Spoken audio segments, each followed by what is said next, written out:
Within today's modern society, the use of technology is dominant throughout many individuals.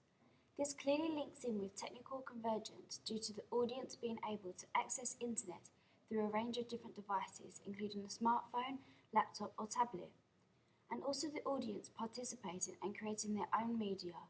This links into the Web 2.0 theory by David Gauntlet. At the beginning of my journey, I was introduced to an Apple Mac computer. Within the computer, it had a series of programs in which I would be using, enabling my knowledge and confidence to grow. However, the computers were highly temperamental, only working on some days. This was vital due to the documents saved and needed were all on that one particular Mac computer. While on the computers, it was important that we use the internet in order to gain research and begin planning our ideas. In order to do this, we use an icon called Safari. This was the default browser set on all Apple computers, including the iPhone, iPad, laptops, and other computers. Without this, I wouldn't be able to access the search engine Google in order to do future research. As a result, this was a useful resource that progressed my experience within the computers. From the search engine, I was able to create a Blogger account. This resulted in me advancing as I was able to upload and update work through the use of modern technology. Through the search engine, I was also able to construct an online questionnaire on SurveyMonkey. This is where a qualitative and quantitative questions were formed to shape my analysis. After this, I uploaded my survey onto a social media site, Facebook, for my friends and family to answer. This is synergistic due to the benefits that both companies will gain. Facebook is being used through people making accounts and content being used, where surveys are being created and therefore satisfying the customers and company. This also enabled me to effectively target my key demographic of young people. I thought this was positive as I was able to have a mixed range of results from different age groups. This was also important as I was able to understand a different audience's interests within the media industry. However, one negative pointer was that some individuals didn't take the question seriously, giving false or immature responses. I next used presentation software called PowerPoint. This is important in making work look professional and unique. This is where I was able to create a display for the focus group. This was important as then we were able to add links for other music videos and images and other video clips in order to make our presentation personal and linked towards our target audience.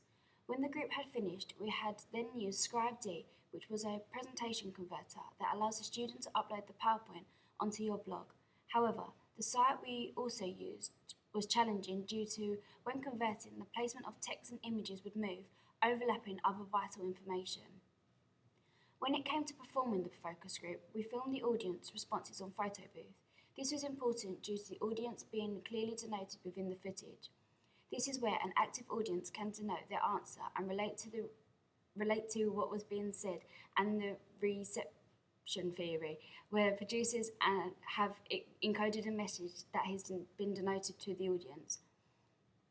When it came to uploading the footage onto a file sharing website, we had issues with the copyright due to the music videos that we had denoted towards our audience. This resulted in the group making a Vimeo account in order for the video to be uploaded. Thankfully, this was successful.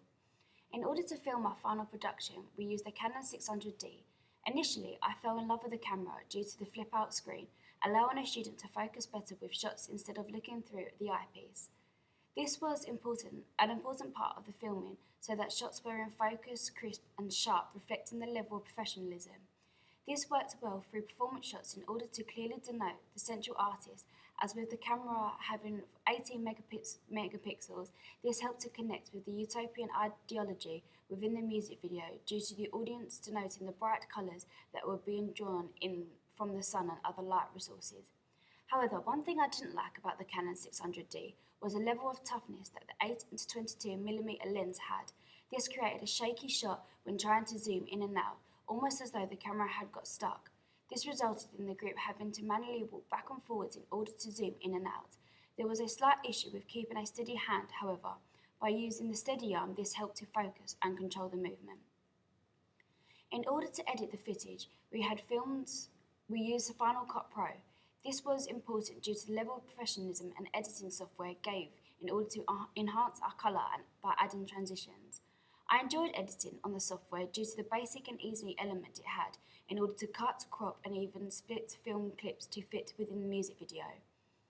Another positive about the software was the use of the help bar, directing students how to do something if they were unsure.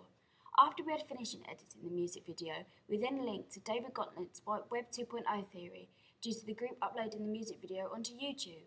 This is because an active audience member will be able to share, post and promote our music video towards other members within the target audience. However, they may also draw in secondary audience of males. This was important as we were connecting with our target audience due to the modern day society being dominant within a teenager's life. In order to create our digipack, we used a software called OpenOffice. This was again a software found within the Mac computers. However, there was a drawing setting that allowed images to be sketched, cut and cropped in order to link in with a student's artistic flair. Within creating my digipack, I thought it would be a strong idea to get a template and research within my genre about digipacks. This could only improve my position as I then was able to make strong connections and links between the colour schemes, images and patterns that were reflected throughout the music video. Within the stage, I also used a free online picture editing site called Pixlr. The site helped me to crop my images into the square image that is on the digipack template required. Alongside this, I used a desaturation on the images in order to make some pictures brighter than others to connote a positive ideological representation of a female throughout the three products combined. In order to build our development after creating the music video, we then had to finish and complete a range of evaluation questions. In order for this, we wanted to promote a range of different softwares that would be used. An example will be using iMovie, where we recorded our voice and layer images over the top in order for an active audience member to understand the thought process and development in which you are building your research and ideas from.